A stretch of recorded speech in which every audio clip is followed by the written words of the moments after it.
Great. Well, thank you everyone for coming to this panel on as part of the legal track of Merge. We're looking at differences and similarities between the US and EU approach to digital asset regulation. I'm Andrew Whitworth. I'm an executive in residence at GDF, Global Digital Finance, a global trade association for digital finance. With me are two great panelists. Do you want to introduce yourselves? Yes. Hi, everyone. My name is Catarina Veloso. I work at Notabene as part of the regulatory and compliance team. Hi everyone, I'm Pablo Corredoira. I work at FinRec 360, which is a financial regulation law firm, just only focused on financial regulation, and very happy to be here. Great. Well, thank you both. So obviously this is a theme which a lot of people, a lot of different panels and events are talking about here because it's fairly relevant. Hopefully we can say something a bit new about not just which is good, which is bad, but how do they compare, how can you do business across both, and also the rest of the world. So to start off, Pablo, maybe you could just lay out the groundwork of MiCA, what that looks like in the EU, the regulatory framework here, and maybe some easy comparisons with the US. Yes, I'm going to introduce a little bit what is the MiCA framework about. So first of all, MiCA is divided we could divide MiCA in three main parts.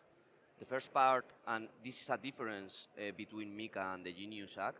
This is the first difference between MiCA and the US framework. MiCA sets the crypto assets that are under their scope. So we find three different crypto assets. We find other crypto assets and then the stable coins, which is the asset that I think we are going to discuss more because the Genius Act is more focused on stable coins and the issuance of stable coins. And the first difference here is that MiCA divides the stable coins into two assets, the e-money tokens and the asset reference tokens, while the Genius Act doesn't do this. The Genius Act only regulates the stable coins as a medium of payment and does not divide or establish different requirements for two different types of stable coins. So this is one of the main difference between MiCA and the Genius Act. Then MiCA, the second main part of MiCA establishes the rules of conduct and licenses that the issuers has to apply and follow to issue a stable coin or another crypto assets, to elaborate a white paper, follow some rules of conduct, have honorability on your board, blah, blah, blah, blah, blah. And well, it's really complex and it's different for each kind of crypto assets. And then the third main part of MiCA establishes the licenses that you have to apply and the rules of conduct you have to follow to be a service provider of these three kind of assets. So if you want to provide services to intermediate, to provide custody within these three type of crypto assets, you have to follow the third block of MiCA, which set up the licenses you have to apply and the rules of conduct you have to follow. So I have talked about one main difference, but I think we will discuss more about the stablecoins difference because the rules to issue a stablecoin is the Genius Act and MiCA follows the same principle, but has different requirements for the issuers. So. Well, thanks. That's a very helpful sort of overview of MiCA and the key differences. Katerina, do you have an opinion, either about the European Union's approach to regulating it either through MiCA but also more widely around AML regulation and things, and particularly perhaps around the question of competitiveness, because we often hear that the EU is uncompetitive because of regulation. Do you agree with that, or what are your thoughts? So the EU took a very bold step in being a pioneer in establishing a comprehensive regime for digital assets, and I think that was definitely the EU marking essentially marking its position as a competitive market and assuming a position of leadership for this industry globally. So I definitely think that we took steps in the right direction to assert or to secure competitiveness within the EU for digital assets. Of course, the nature of the union makes it difficult for us to have a very strong and unified um, external position around digital assets and other topics. We're a union of 27 members. That's not a bug, it's a feature. It's our diversity is our strength, but it's obviously much harder for us to even go to market with a policy strategy around digital assets the same way that the US is able to do, because they're able to go to market with a more unified policy position around it. But I do think that the fact that we unlocked regulatory clarity, we're a few steps ahead of the US. It's important to remember that. The Genius Act was just passed into law very recently. It's not in force yet. So I think a couple of years ago when we were discussing MiCA, the environment was a lot more focused on the excitement of unlocking regulatory clarity. That's what we're seeing in the US now. And now that we're struggling with the pains of actually putting it into practice, we are confronted with the complexities and the difficulties, and we probably will see that happening in the US as well. So we're kind of in the peak of the hype cycle for the regime in the US, and in MiCA we're struggling with the pains of operationalizing all of this. So I would say that we unlocked regulatory clarity that is definitely great for competitiveness and for business. I think it's palpable also seeing the amount of banks and traditional financial institutions that we have in conferences like this today. I'm even wearing a white shirt for this panel. So it definitely is a business enabler rather than a blocker, in my opinion. I think that's very worthwhile to remind people about that we're at different times in the policy cycle here. Yeah. Also, that Genius Act, we don't yet know the rules that have come out of it. Genius Act is just the first stage of the legislation, but then they're going to also have to create rules. And I'm sure we'll see all the same conversations in America that we're seeing in Europe now around the specific implementation and the details and what that looks like. I think that's very powerful. And very helpful to move on to the next sort of topic I'd like to ask about, which is the kind of concrete day-to-day experience of firms in Europe or in the US in dealing with this regulation. Pablo, obviously, FinReg 360 helps firms with their applications for MiCA licenses, and I'm sure more widely. Yeah, what's your experience of dealing with it, like on a day-to-day basis, concretely? Yeah, we have been helping the companies, not only from 2024, which is the year that MiCA entered into application. We've been helping these firms because there are a lot of crypto-native firms that wanted to be regulated before they enter into application of MiCA. So with the first draft, we were already working with this kind of firms to set up these governance requirements, all the policies, etc., etc. And it has been quite surprising the amount of companies that are willing to apply for MiCA licenses. Not only the crypto-native businesses, but as you have said, also the traditional financial companies, as banks, broker-dealers, etc., that has a simpler regime because they apply for a license with a notification regime. And there is a lot of banks here in Spain. You have heard, I'm sure you have heard about CaixaBank, Kutxabank, CaixaBank, Santander, BBVA, which also has announced that they are going to issue a stable coin next year. So it's been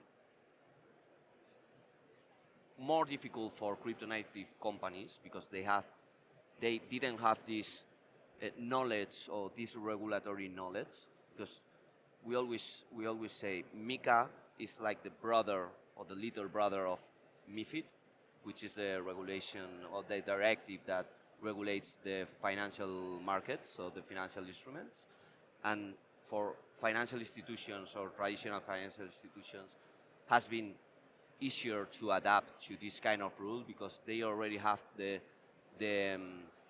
knowledge and the know-how on how to draft policies, how to be transparent with the client, or how you have to be transparent with the clients. So also all the behavior with the regulators and all that stuff.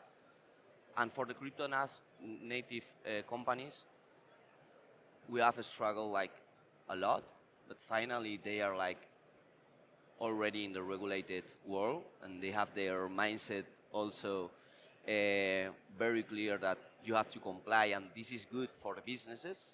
You have an harmonized framework and a competitiveness framework in which all the companies have the same rules.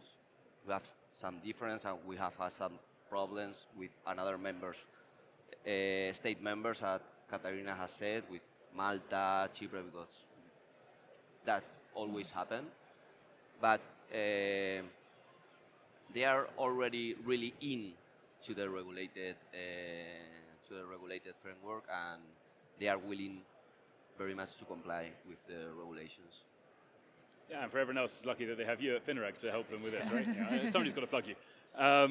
Katarina, maybe moving slightly away from MiCA like core towards the travel rule, which is obviously something global.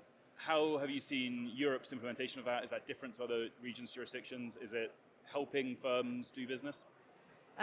So yeah, the EU rollout is definitely different. Just for context, I work at Notabene, and one of our products is a pre-transaction authorization platform that helps businesses comply with the travel rule. So we've been supporting the rollout of travel rule regulations in different countries for 5 years now. And I always like to compare our experience with the EU throughout 2024 with our experience in the UK throughout 2023. So in the UK, travel rule came into force in September 2023, and we worked with the industry comprehensively to support the rollout of requirements there. And we did the same thing for the EU in 2024. And the experience is definitely different, and we go back to the fragmentation. So in the EU, we're rolling out a regulatory framework across 27 member states, 27 different supervisory authorities. So it's hard to expect or demand the same level of coordination. It's not going to be there.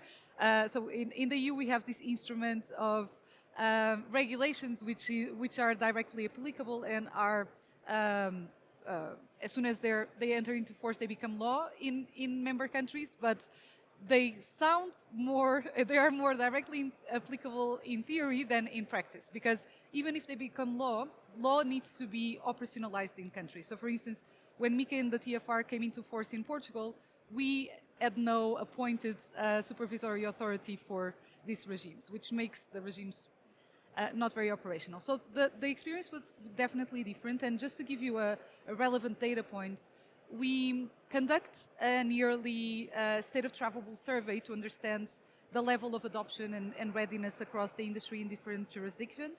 And the results of our 2023 survey after the rollout in the EU showed that 100% of the inquired companies in the UK were compliant with the travel rule. So they were ready to go. The implementation was very smooth. In the EU, when we ran the survey in 2024, 70% of companies were not yet compliant with the travel rule, and I think the most popular target date for going live was Q3 2025, which is well after the deadline. And this gives you a data point to establish kind of the contrast between our experience in the UK and the EU. And I think a lot of it is related to how the grace period for compliance was used in the different regions. So in the UK, we had a very coordinated effort between regulatory authorities, industry, and private sector bodies. They have a very interesting figure, which is the Joint Money Laundering Steering Group, which is a private sector body composed of industry stakeholders, and they are the ones drafting the level 2 guidelines themselves. So they directly hold the pen for defining how the travel requirements in level 1 text are operationalized. In the EU, the equivalent of that is the EBA. So it's a very top-down exercise that is led by an institution that doesn't yet have operational experience with travel rule in crypto. So we end up with a set of, and they did engage the industry, of course. They created a technical expert group to advise them on the guidelines, which I was a part of. They organized public consultations, but the industry never was never able to influence the text in the same way that the UK industry did through JMLSG. So yeah, I also think that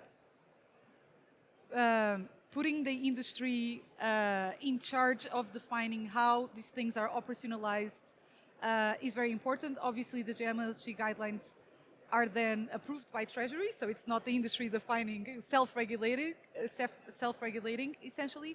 But it's important to pass the ball to the industry because the industry is in a better position to tell to the regulators how they are able to achieve these requirements in an efficient way. So it was a very different experience, and the EU has definitely been more challenging. It's very interesting, particularly, because that requires a large level of trust between industry and regulators in a given jurisdiction, right? Which is interesting how that can change according to the different topics of regulation. Clearly on travel rule around AML, that's highly synchronized in their views.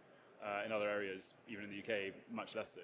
If we move a bit more onto sort of the international level, international, not necessarily comparison, but we've talked a lot about differences or divergent treatments, even of similar rules, i.e. travel rule, which is originally comes from the international level. Do you see, Katerina, any areas of overlap between the US EU or globally speaking? How do you see international convergence of rules and what that might mean for business to operate globally? Yeah, so I think Pablo already touched upon some of the equivalences between, for instance, the stablecoin regime in Europe and in the US. You said that we mostly converge on principles, and then the implementation of those principles can be achieved through different rules, but in general, we're trying to achieve the same level of assurances, I would say, when you look at the technical requirements. One topic that I think is interesting to consider here is the multi-issuance stablecoin debate. So for context, multi-issuance stablecoins are stablecoins that are issued by entities in more than one jurisdiction. So for instance, USDC, which is issued by a MiCA licensed entity and a US-based entity. And MiCA, for instance, it's arguable at least that it gives us the building blocks to support the multi-issuance stablecoin model in Europe, but now there's a lot of debate because there's a lot of pushback from the European Central Bank and the European Parliament to try to ban this type of model because they're afraid that the protections afforded or the protections granted by the co-issuers third-party jurisdiction will not be on the same level as MiCA, and they're essentially afraid of the risk that creates. And I think that concern is definitely valid in theory, but I believe it's important for us to actually look at whether we have equivalences or not. We shouldn't put too much weight on hypothetical divergences and gaps between jurisdictions. We should actually assess where do we have equivalences, where can we facilitate cross-border businesses effectively. And the US actually gives us a pathway to do that. So in the EU, we have this heated debate that is putting a lot of pressure on MiCA's credibility as a pioneer or as a framework that is able to capture business to the EU. At the same time, the Genius Act provides a very clear pathway for global stablecoins to be offered in the US. So foreign issuers can offer their stablecoins in the US provided that they get an authorization, and as part of that they don't need to be licensed in the US. They need to go through a specific authorization process, and as part of that authorization process, Treasury checks whether the country where the stablecoin was issued provides an equivalent level of assurances to what the US is building, which I think is relevant. Again, we're not in operational stage yet, so this is what they say in theory. Let's see how it plays out in practice, but we do have a pathway for equivalence, which is one directional right now from the US, and I think we should work on supporting equivalence in frameworks in the EU as well. Yeah, it's important to point out that multi-issuance stablecoins are not forbidden under MiCA. It's an interpretation of the EU regulators and Christine Lagarde, who said this last week, and it makes a lot of uncertainty, as you said, to the companies, because if something is not forbidden under MiCA, amend the law, Yep. amend the regulation, but let's not make this happen without a regulation forbidding it. So Yep. that's, I don't know. In the equivalence part, the ESMA and the regulators has a mandate to cooperate with another jurisdictions and to assess the equivalence of frameworks. But then actually in reality it's very difficult, or as I have seen in different kind of financial instruments, it is very difficult to have an equivalence, or to have the CNMB, for example, or the European regulation, to see a completely equivalence framework between two financial regulations, as we can say that MiCA and the Unions Act are. Because there is always something that differs. Mm-hmm. So I think we are not going to see any passports of licenses between the US and Europe countries. If you are a US company, you are going to have or you are obliged to establish a company here in the European Union and ask for a license, for a MiCA license. And I think from my experience, that my point of view is that we are not going to see any passports between US or third countries and the European Union. But that's from my experience in the traditional world, financial world. I think you're right. I mean, it's worth saying that MiCA provides a pathway for international firms to operate in the EU. Now, that's largely through licensing, local licensing, but it does allow it to happen in the same manner as any other firm. Regarding multi-issuance, I completely agree. I mean, the ECB, in my mind, the ECB was asleep during MiCA, and now they're trying to undo it, but too late, sorry. That's my opinion. In the last 2 minutes, a very rapid answer from both of you. Where are the international organizations in this? In the traditional financial sector, we have BIS, we have FSB, we have all these authorities like OSCO, whoever, creating standards which then get downloaded nationally and more or less create, if not an equivalence framework, then an equivalent framework where people can operate in. Do you see that happening at all in the crypto asset space? Do you think we'll ever get these standards, Katrina? I can go first, and I think for my area of expertise, that is already the case with the travel rule recommendations originally coming from FATF standards. They actually recently revised recommendation 16 to update the standards and to actually try to consolidate a bit more the interpretations of the standards across jurisdictions, because one thing that differs is, they allowed, for instance, for margin for discretion around the specific identifying information that institutions need to transmit with transactions. They narrowed it down a bit, so that might help with the equivalence in systems. So when it comes to travel rule, actually the national frameworks follow the standards imposed by the FATF. So we do have a level of alignment. We also have still divergent interpretations. And one thing that is particularly problematic is around the thresholds. So, for instance, in the US, you only need to comply with travel requirements for transactions above $3,000 US. In the EU, for crypto assets, any crypto asset transaction is subject to travel regulations regardless of the amount.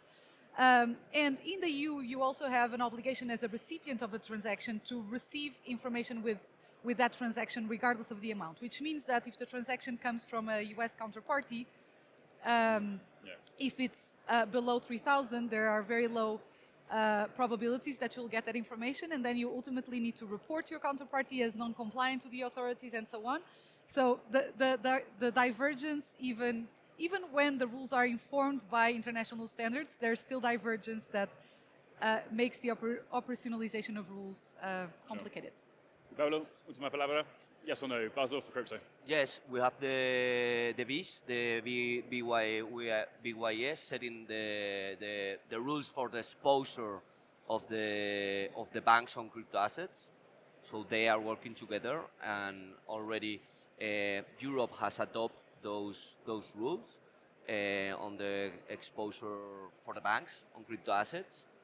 So there we have global cooperation, but banks again, not for the crypto sector. only for banks. Only for banks. Only for banks. All right. Well, we've run out of time. Thank you both very much, Pablo, Caterina, for your thoughts and comments. Thank you all for joining, Andrew. and see you around. Thank you.